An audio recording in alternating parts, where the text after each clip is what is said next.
Merkabah Scholar Society members, check your emails for the link for the review for the Secret Destiny of America, pages 5 through 20. We're going to review that tonight, which will be Thursday.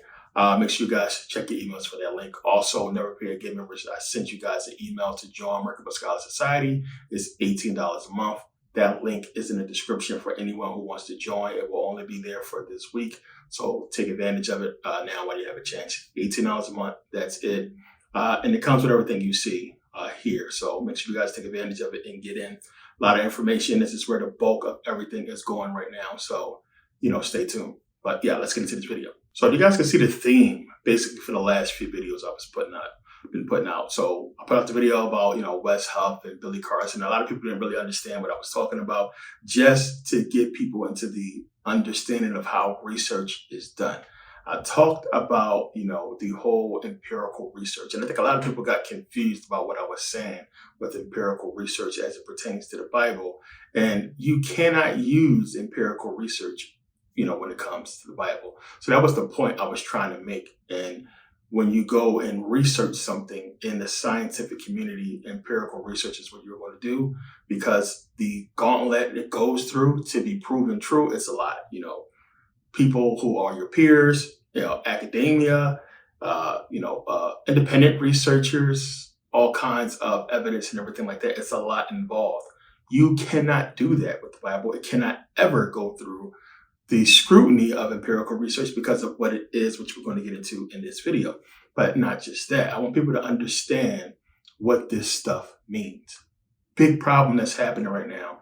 And a lot of people are just confused because a lot of people really think, and again, I give people a lot of credit. Now, I don't call a person dumb until they prove themselves to be dumb, or I'll allow them to seem as intelligent as they want until I hear the entire argument. And this is what's happening. It's what I'm seeing. And a lot of it has to do with people just regurgitating the same wrong, useless information that's just incorrect. And I see it all the time with so many different things. Bible is no different. So when it comes to research and how research is supposed to be done, there are steps and things that has to show up. And you have to understand when it comes to Christianity, it's completely out the scope of traditional research or any kind of research, because it largely depends on mythologies. It largely depends on faith and belief. There is no way you're going to ever be able to prove the flying fire chariots, Sodom and Gomorrah.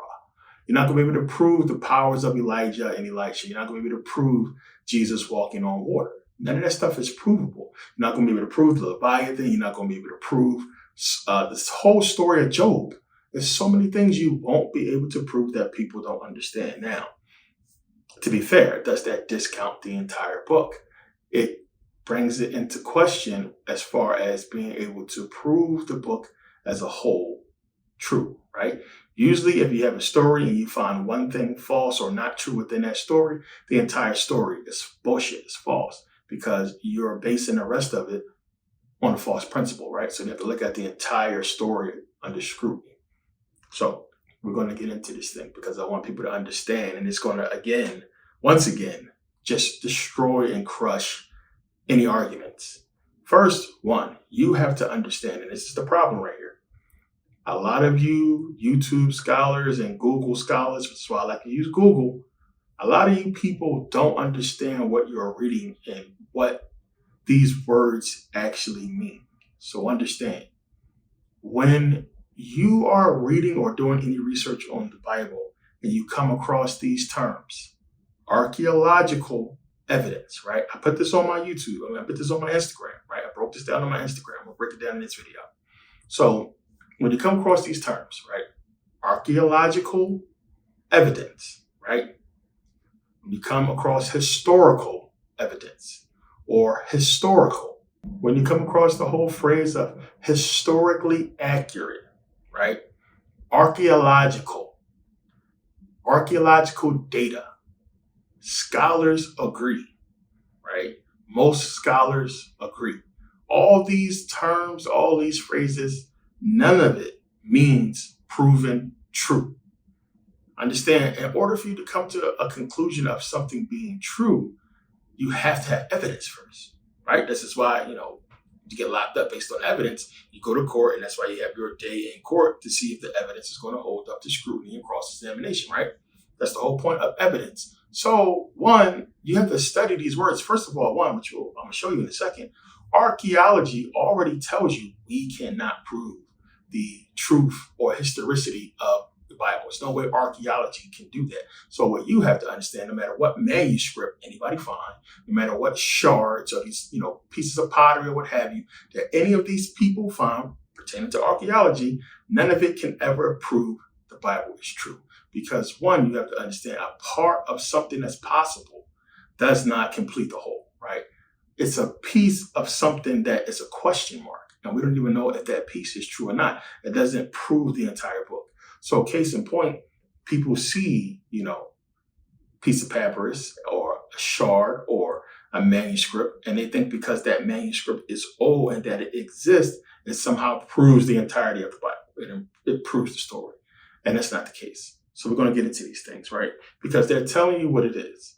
So let me go through these. It says, no, the original manuscripts of the Bible do not exist, right? The original manuscripts were lost or destroyed long ago. So understand that. Now here it says, there is no definitive proof of the bodies of any of the apostles. While some locations are traditionally believed to hold their remains, like St. Peter's Basilica for Peter, there is no conclusive archaeological evidence to confirm this, right? And this is for the people who said we have these bodies and what have you, these prophets. We don't have no bodies of nobody in the Bible. You don't have no bodies. There's never been any proof of any of the apostles or any of the disciples of Jesus or anything like that. So it's no proof. There is just speculation, evidence. And in some cases, there is not even evidence, right? So you have to understand that, which is why I gave you this. No, evidence is not the same as proof. While evidence is information that supports a claim, proof is a conclusion reached based on compelling evidence that establishes something as true. Say it again. Proof is a conclusion reached based on compelling evidence that establishes something as true, meaning your evidence has to establish the truth about a specific subject, right? The evidence is going to prove if it's true or false, right? Proof is a higher level of certainty achieved through evidence. Proof is a higher level of certainty achieved through evidence, right? The Bible is not considered a complete historical document by academic historians, but it can be used as a supportive document in conjunction with other historical sources. The Bible's historical accuracy varies as it's not consistent throughout the entire work. And I give you some examples here. Purpose. The Bible's authors wrote to communicate religious or moral lessons, not to be historically accurate. Time period. The Bible's authors wrote about events that happened generations before them. Translation. The Bible has been copied and translated, which can introduce errors. Now, I want you to understand here, Google is not going to always give you exactly what you're looking for. You have to understand how to use Google. You can't just say certain things, but if you know how to word it correctly, you can get where you're looking to get.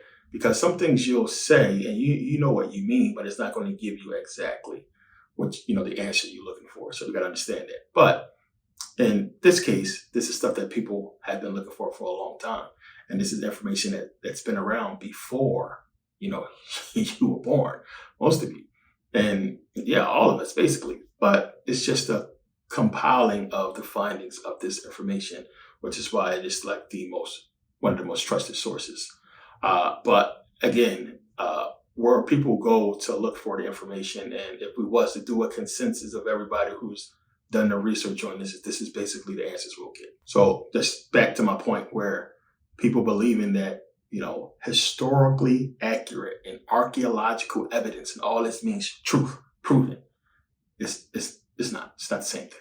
As I said, no, archaeological evidence and historically proven evidence are not the same. Though they can complement each other, Archaeology focuses on material remains while history relies on written records and interpretations, and both have limitations and strengths in understanding the past. Go on, it says no. Archaeological, referring to the study of human history and prehistory through material remains, and historically proven, referring to evidence supported by written records, are not the same, as they approach the past using different methods and sources, right? While the term historically accurate and historically proven are related, they aren't entirely interchangeable. Historically accurate implies a representation that aligns with established historical facts, while historically proven suggests a conclusion or event that has been established as true, just like we were saying before, through multiple sources and evidence, right? So, historically accurate. This term describes a representation that is faithful to the known facts and details of a historical period or event. It emphasizes the correctness of the details and the adherence to established historical knowledge. So let me tell you what that means. That means when they're saying that the Bible or parts of the Bible is historically accurate, all it's saying is it is matching up with what it's saying to the time that it's talking about. So when you're describing what a person wears or what the people was eating or what they was doing, that matches up to what we see in history as far as what the people was doing at that time, right? That's all it is. It don't mean what they're saying is true. It just means the actions, the clothing, the food, or what have you matches up with that time period. So it's like if somebody painted the first McDonald's in a painting, right? And we got it today and we seen it. We will look at it and be like, it's historically accurate because it looks exactly like how the McDonald's looked back then. Understand? Real simple, real easy. So historically proven, which it just means it's proven. I mean, don't really got to get into that, but this term suggests that a particular claim or event has been established as true through a rigorous process of historical investigation and corroboration of evidence. It implies a higher degree of certainty or reliability than simply being accurate. Come on, man. And it's just crazy because I really be expecting people to understand this and they don't. And I'm like, I've been trying to figure out what is the argument about. Do you not understand that evidence and proven true are two separate things? And people don't get that. Something that is historically accurate is not the same as something that is proven true, right? Historically accurate simply means, again, it is true to the time period. That's all. It don't mean that everything that happened within that story in the time period is true. Now understand, it says, while archaeology can confirm some historical details and cultural context mentioned in the Bible, it cannot definitively prove the Bible's truthfulness. Again, while archaeology can confirm some historical details and cultural context mentioned in the Bible, it cannot definitively prove the Bible's truthfulness. So, archaeology been telling you this same shit for years, man, and people just don't want to believe it. They don't want to get into it. You can't prove it, and let me explain why. It's very simple. Why archaeology can never prove this. Because one, and this is for all the people who believe we have Jesus' body, right? Or they found Jesus' bones and everything like that. Okay, cool. So he didn't ascend, but his bones remain, but none of the other Israelites did, right? Understand this. If tomorrow we dug up the body that is believed to be Jesus Christ, whose DNA are we going to compare it to prove that it's true? So understand, we would need somebody that predates Jesus, that's in his bloodline, to prove that's him. Or we would have to prove that somebody that exists today goes back to his bloodline. It's impossible. We don't have that. We can't prove that, right? Because even if you found somebody today, you would need somebody from back then to compare it to, right? You can compare it to those bones, but you still would need somebody before Jesus that is proven to be a descendant before him, right? Somebody who came before him, like Mary, or somebody in her known bloodline, right? We will never find those people. So there's no way archaeology could ever prove it. So it's common sense, man. You just got to understand, like, some stuff is just, you got to look at it and say, it's no way we can prove this. Because even, again, if you found writings that Paul wrote and signed his name on and said, it's me, Paul, I wrote this. I'm actually the Paul that was cool with Jesus. You know, Jesus came and saw me. I'm that guy. Even if we found that, right? There's no way to prove that. You can say, oh, well, it's old. It's dated to the time where it's possible that Paul wrote it, but there's no way you could ever prove that without having proof that Paul wrote it. It's no way. One, you got to prove that the man actually existed, and it's not just some dude named Paul, and it's just somebody who wrote something long ago for whatever reason. Like, that doesn't make the entire story true. It just proves that some dude named Paul wrote this. But what about the stuff he's talking about? Can we prove that? You understand? So I can write something today and they find it 10,000 years from now. But in that story, I could be talking about the Teenage Mutant Ninja Turtles. And somebody find it fucking 10,000 years from now and supposed to believe that the story about the turtles is true. How would you ever, if it's no data, if it's nothing that exists to even remotely, show what I'm talking about, how would they ever believe that's true? If you understand? This is why archaeology can never prove the truthfulness of the Bible. And they've been telling you that for a long time. And I've been saying for a long time, it's not true. You can't ever prove it true, which is why you have to have faith and belief. This is what I'm talking about. So I say it cannot definitively prove the Bible's truthfulness or divine authorship, as it primarily focuses on material remains and human history, not supernatural events or religious doctrines.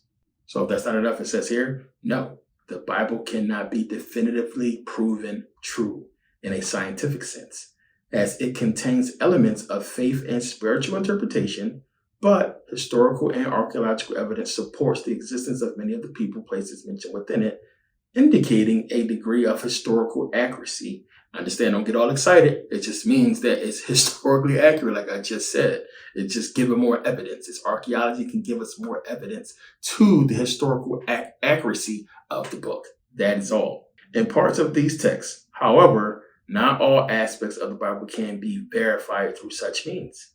So now I was talking about empirical research. Again, empirical research is primarily used by scientists, researchers in the social sciences, medical professionals, educators, and individuals in fields like business and public policy, as it relates on observed and measured data to build knowledge based on real world experiences, rather than solely on theory or belief. Essentially, anyone looking to gather data through experimentation or observation to support their claims or hypothesis uses empirical research, which, anything that you're trying to really prove is true, using science or what have you, you're going through the gauntlet of empirical research. There's no way around it. You have to.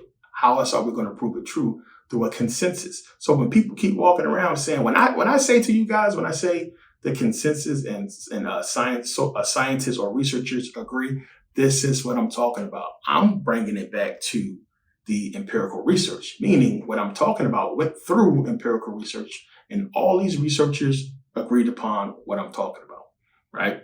When people say it as in a biblical or religious sense, it's bullshit. So when they say, well, scientists agree or researchers agree, them agreeing don't mean shit. It don't mean proven, because we wouldn't need them to agree if it was proven. Why do we need consensus and people to agree on something that's already proven true?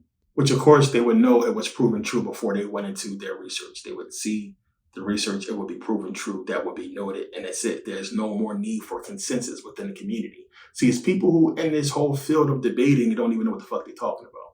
They don't even understand how a debate is even done or how research is actually done. They don't know how to research shit. They just going off of YouTube videos and dumb shit that people are saying on emotions and religion or what have you, not truthfulness. Like, we can be civilized and come together on this, but if we're going to do that, we have to abide within a method that is common fucking sense, not delusion and belief and hypeness or what have you. It is just simply research, plain and simple, whatever you want to call it.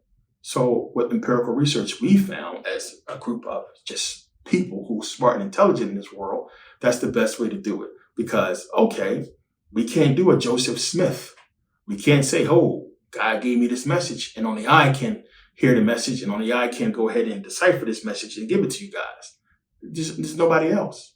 There's nobody else, right? We just got to believe what this man says. That's how we going to do that, right? This is what you're doing when you believe in the preacher, when you believe in the book. There's not enough consensus there. It hasn't gone through the scrutiny of everyone. So with empirical research, it's going to go to universities, right? It's going to go to everybody in that field with you, your peers, right? It's going to go to independent researchers, right? And once it goes through all that, everybody's going to come together with their findings.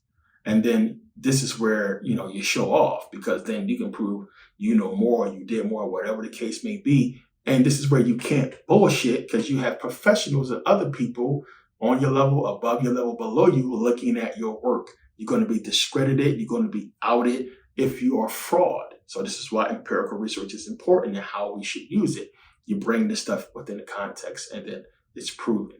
You can't do that with a book that is based on spirituality, belief, and faith, because there's nothing. There's no archaeological proof that we can get to prove this stuff. So I'll say again, yes, empirical research is considered the primary basis for determining truth in most scientific fields. So whether you agree with it or not, this will be a scientific field when you're trying to prove this thing, right? As it relies on observable data and systematic experimentation to draw conclusions, rather than solely relying on theoretical speculation or personal opinions. Essentially, it means establishing truth through real-world evidence gathered through observation and testing. So, direct observation, empirical research emphasizes collecting data through direct observation and experimentation, allowing for verifiable evidence. Not just evidence, verifiable evidence. It's not archaeological verifiable or verified evidence. It's just archaeological evidence. So archaeology dug up some shit and they said, hey, this has a cross on it, which pertains to Christianity. This is evidence for Christianity. Doesn't prove shit. It proves that they was worshiping or, practicing Christianity during the time period of this evidence. The shard or whatever it is. That's all it means. So again, the Bible cannot be used as empirical research because it primarily relies on faith-based narratives and supernatural claims, which cannot be verified through scientific observation or experimentation. Plain and simple. Limitations on empirical research. It's important to note that empirical research cannot prove or disprove the existence of God or the truth of religious claims.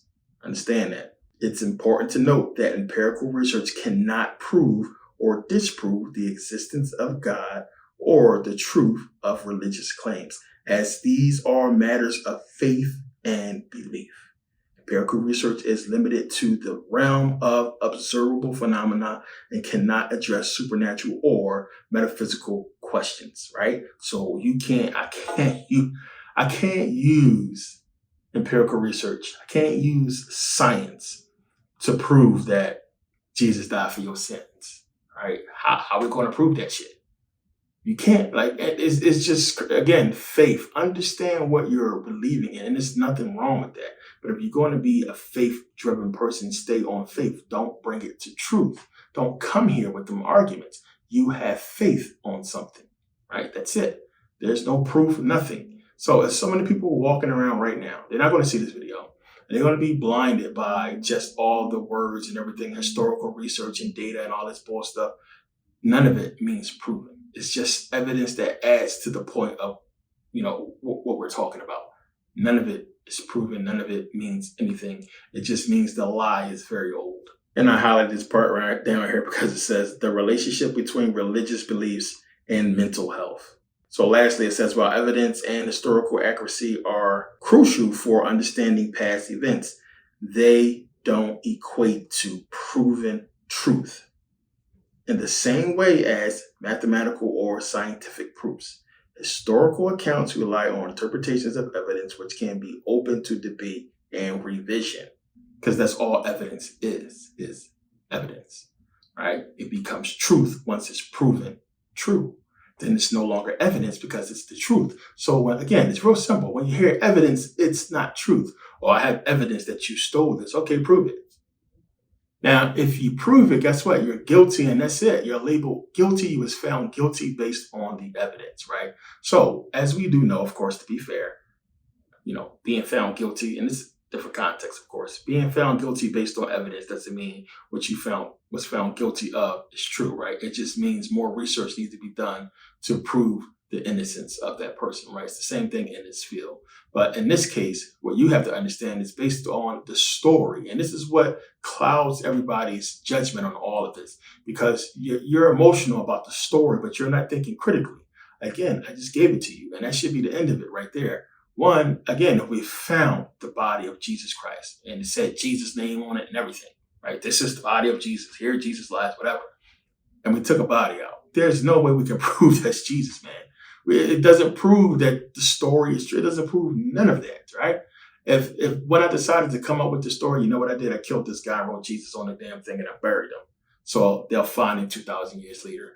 It doesn't prove nothing. Like, whose DNA, again, are we going to use to prove that? It would just be a bunch of people with faith and belief, hoping that that's true, where we can look at the context of the story within the Bible and see can't possibly be true based on everything that's been happening and going on, with the world pertaining to the story, how things are supposed to unfold, prayer and everything like that. Faith and all that's supposed to be given way to us having our prayers answered. It's not happening. People are being shot and killed in church. Little kids are being killed in church. Preachers are dying of diseases and everything they should be dying from in church. It's no way. It's not proving the promise of the book. Nowhere, right? Take that all into account. I done broke this down. I gave you guys the body, the God body, the tabernacle. I told you what that stuff is. So again, the Bible is giving you, right? I broke all this stuff down before. Jesus is you, God is you, Satan is you. Disciples represent you. The Bible represents you. The Bible, when you really start to get into it, is talking about your body.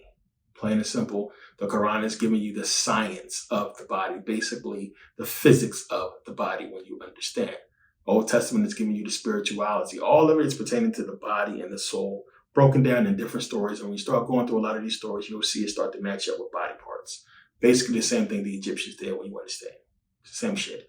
So it's a lot of real deep stuff to get into, which we get into in the society. We talk about all this stuff.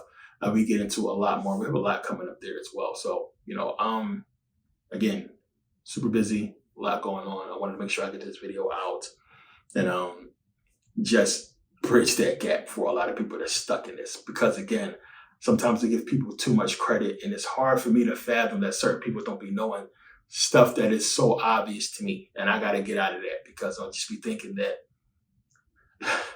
before you came into this argument, you did some research, and a lot of people just don't. But that's just indicative of a person going off faith. Again, nothing wrong with that. Just a person going off of what they believe in. But again, once again, I give you a video with enough information to give you an alternative thought process, because you're wasting your time. There's so much, and this is for my religious people. Man, you have no idea what you're missing out on. Or it's just if you stuck in this Bible thing, there's so much above that. Don't stop trying to mix the consciousness in with the Bible. Stop trying to do that. If you're going to acknowledge the consciousness part, that's what you need to stick with, right? It's not that, consciousness in the Bible is matching up as far as the story is true, but it's also giving us consciousness, right? As far as look, Jesus worked in consciousness to the whole. No,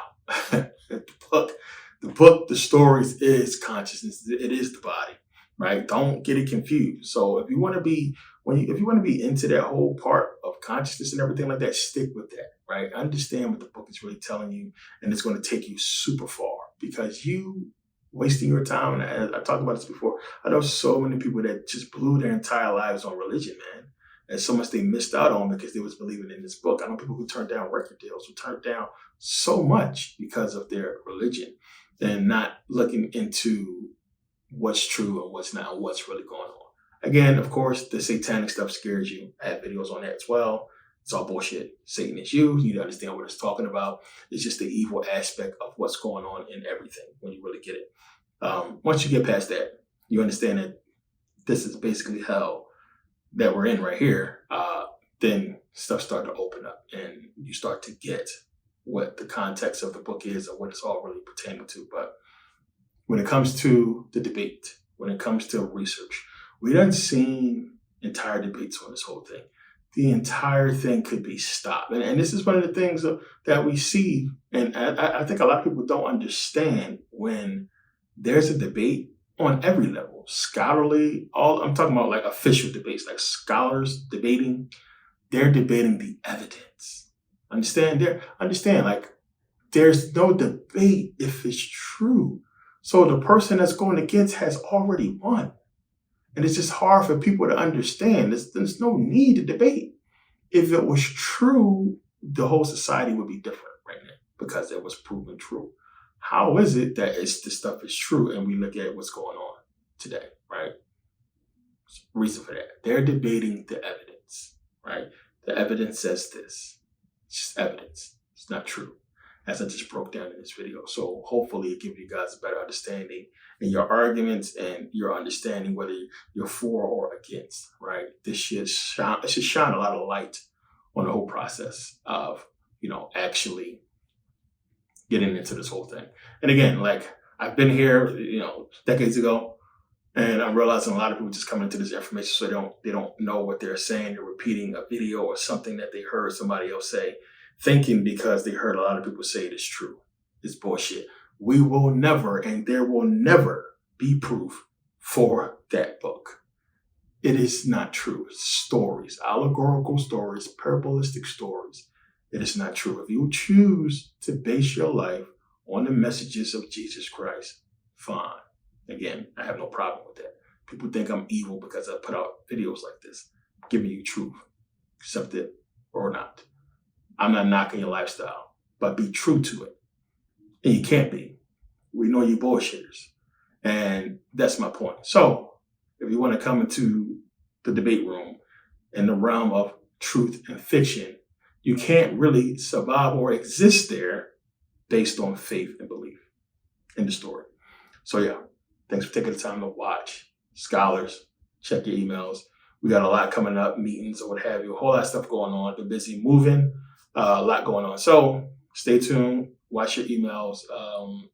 We got a lot coming up. So again, this week only, for the rest of this week, link is in the description. Whether you join, no matter if you pay a big amount of money to join or not, it's going to be, the dues are $18 a month because we have 1 to 3 meetings a month. We have a lot of live meetings. There's a lot going on involved in that, as well as the website. So you get a lot. So if I was to put all the videos out, it's over 20 videos that I put out in the society. If I was to put all those videos out, you would have been paying, $20 for each one anyway, versus just $18 a month for everything, plus the lives, the lectures, and everything else. It's worth it. So take advantage now while that price, because you're seeing it went up to $500. So take advantage now while you have it for just $18. That's it. $18 a month from here on out. You don't have to pay the $500. After this week, again, it's going to go back to $500. So take advantage now. I'm going to leave it up for the rest of the week because I know I'm shadow banned. So a lot of people are probably not going to see this shit till the weekend. So Monday, it will be down. It will be done. Make sure you guys take advantage. I will see you guys next video. Peace.